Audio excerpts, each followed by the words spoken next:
Hello basketball coaches and basketball players. Today I'm going to show you a fantastic full court press defense. So we're going to have the ball starting in this end of the court, and what we're going to have is a 1-1-2-1 defense.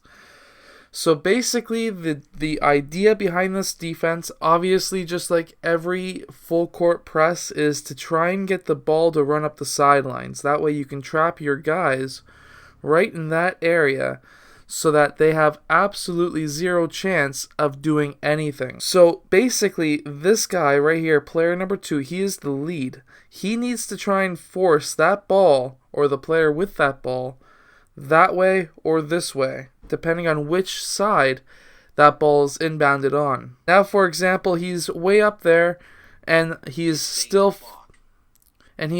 forcing that ball to that sideline. However, what happens if, for example, it gets reversed? There's one of two things that can happen. Personally, I'm a bigger fan of having player 2 follow that ball instead of having player 1 switch with player 2.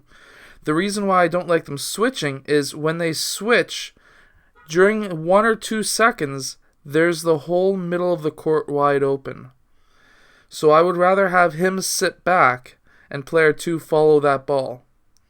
And then he's going to force that ball going to this side. There's not much the other team can do, and let's say, for example, they get it to the middle. Well, player 1 is in the middle. So let's say player 5 has the ball in the middle of the court. Now player 1 has to force player 5 over to one of the sidelines. Player 2 is then now going to recover, and he's going to be covering this side of the court at this point in time, because now we have moved to a 3-quarter court. If player 5 is now getting past, player 3 now needs to get a little bit closer to the middle to still clog up that middle of the court. I don't want these two players going on this side of half until this player gets on that side of half.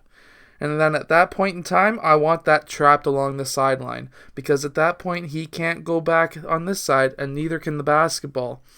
And really, the only open part of the court is over here. So what we need to do is move player 5 over, player 3 down, and player 2 up. And still, there's nothing going on in this area.